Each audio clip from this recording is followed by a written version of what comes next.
Bueno, eclesiogénesis intercultural y pastoralidad en América Latina.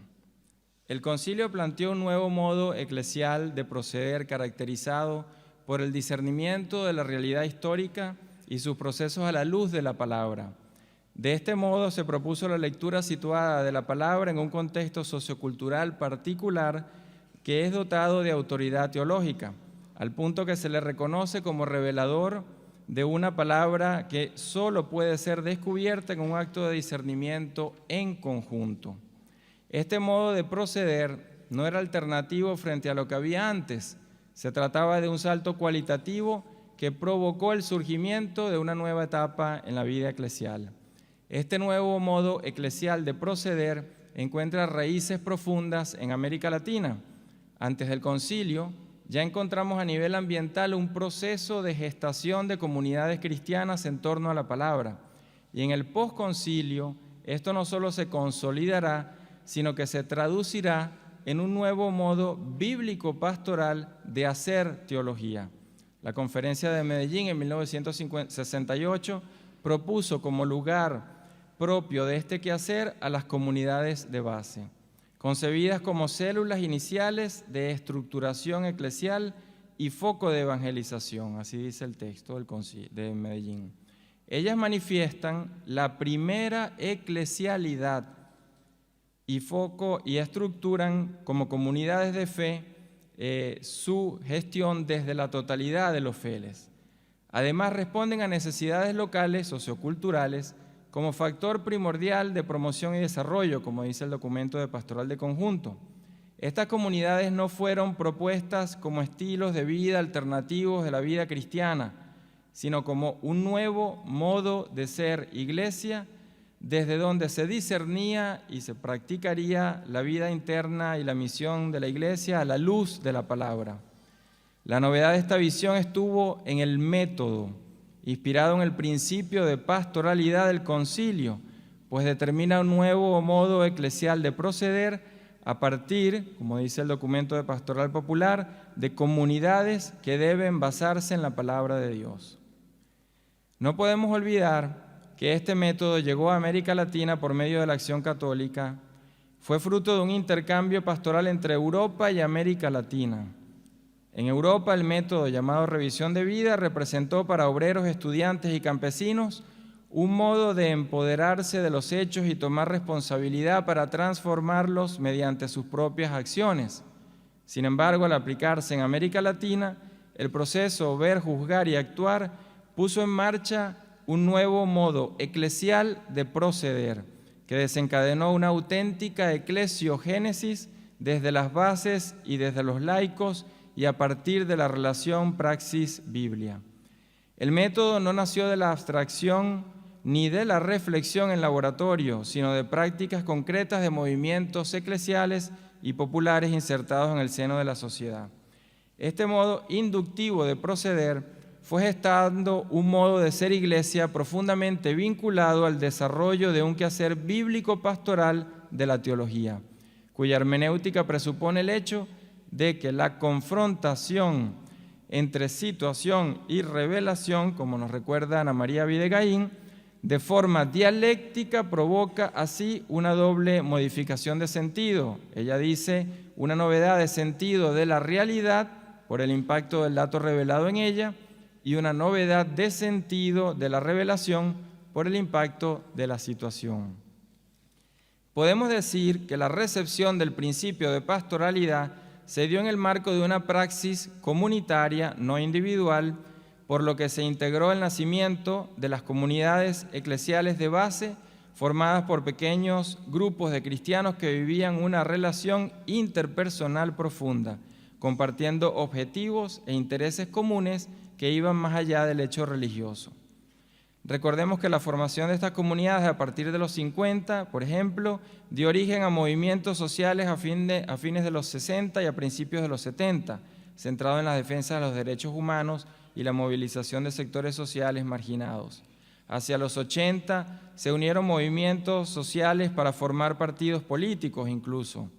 Si bien es cierto que el método ver, juzgar y actuar permitía analizar los problemas de la lucha social desde una perspectiva bíblica, es también importante recordar el espíritu comunitario en el que se practicaba, ya que la organización, como recuerda Ana María Videgaín, en pequeñas comunidades facilita la dinámica personal y de grupo, permitiendo una gran libertad de expresión, participación en las discusiones y aprendizajes.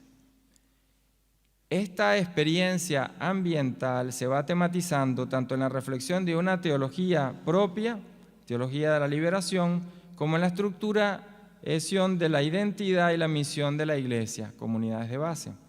Por una parte, se va gestando un camino por el que las comunidades eclesiales de base producen una verdadera eclesiogénesis a partir de una forma específica de encuentro entre sus miembros y de ellos con el espacio público. Por otra parte, aparece un método de vivencia y discernimiento en conjunto de la fe, que supera el dualismo preconciliar. Así, en estas comunidades, la política está en relación a la cotidianidad. El sujeto es el pueblo y no la base o la clase o el individuo. Se prioriza el bien común desde la propia historia como historia de salvación. La dirección es ejercida pues colegialmente, compartiendo responsabilidades y cargos transitorios y evitando la concentración del poder. Es un proceso entre las gentes, intergentes, a la vez que adyentes, ir hacia las gentes. Es un proceso desde dentro hacia arriba y desde abajo hacia arriba. Cabe ahora preguntarnos por los retos que trae el surgimiento de nuevas mediaciones hermenéuticas ante el cambio de época. En Medellín, por ejemplo, se asumió la vía de las mediaciones socioanalíticas para discernir las condiciones de vida de las personas. En Puebla se partió de la hermenéutica culturalista que enfatizaba la existencia de una identidad cultural continental por encima de los conflictos de cada país. Esta nueva hermenéutica conectaba con el espíritu del concilio que reconoció el carácter plural y dinámico de las culturas a la luz de los procesos de interacción entre pueblos. Nuevas categorías como la de mestizaje buscaban explicar las mezclas étnicas y raciales que fueron sucediendo en el continente. La noción de pueblo se usó como referente de una identidad cultural común, superando visiones de clase. Hoy en día, tras periodos de migración masiva a ciudades y entre países, se habla de nuevos imaginarios culturales policéntricos, simbióticos o híbridos. Gracias a los aportes de las hermenéuticas posmodernas y postcoloniales y a los procesos en curso de desglobalización, llámense globalización o desmodernización, podemos decir que ninguna cultura está totalmente cerrada y pura, como recuerda esta nueva hermenéutica, pues, ¿no?, de la interculturalidad. Ninguna cultura nace de cero, es un fruto de la transformación del contagio intercultural. Podemos decir que en este cambio de época que vivimos, estamos ante la emergencia de una nueva subjetividad humana definida por la interculturalidad, la cual trae nuevos retos al quehacer bíblico pastoral de la teología, así como a la ministerialidad de la Iglesia.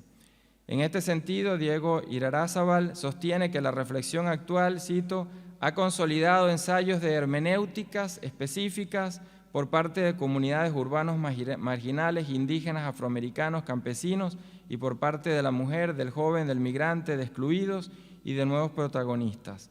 Pero dice Diego, para gran parte de la polifacética población latinoamericana, la relectura intercultural y comunitaria del Evangelio es tarea por realizar. Eclesiológicamente, esto supone recuperar la eclesiología del pueblo de Dios como central, que reconoce la normatividad teológica de cada cultura a la luz del sensus fidei fidelium. Y segundo, supone también recuperar el principio de pastoralidad del concilio, es decir, discernir la palabra de Dios en las múltiples voces y las nuevas vías de transmisión de la fe. El documento preparatorio del Sínodo para la Amazonía va en esta línea al recordar, cito el documento, que la catolicidad de la Iglesia se ve enriquecida con la belleza de este rostro pluriforme de las diferentes manifestaciones de las iglesias particulares y sus culturas.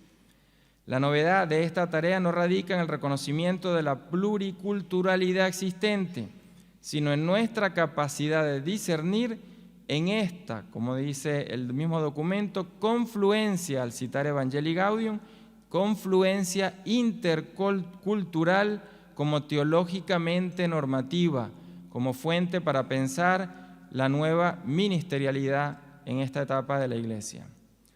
La interculturalidad no es pues un tercer espacio ontológico ni una metacategoría que surge de la interacción continua entre culturas diversas. Tampoco es una nueva teología del genitivo que facilite contenidos que luego puedan ser transformados en capacidades o competencias. La interculturalidad es una condición constitutiva y constituyente de lo humano, que define tanto a nuevas subjetividades antropológicas como a las ministeriales eclesiales, a partir de relaciones horizontales e híbridas que se dan al vivir en varias culturas a la vez. Lo que llamamos hoy cultura acontece como un proceso entonces continuo de simbiosis que resulta del encuentro mutuo y la interacción recíproca entre pueblos y culturas que comparten espacios y realidades comunes. Esto requiere pensar en una hermenéutica intercultural.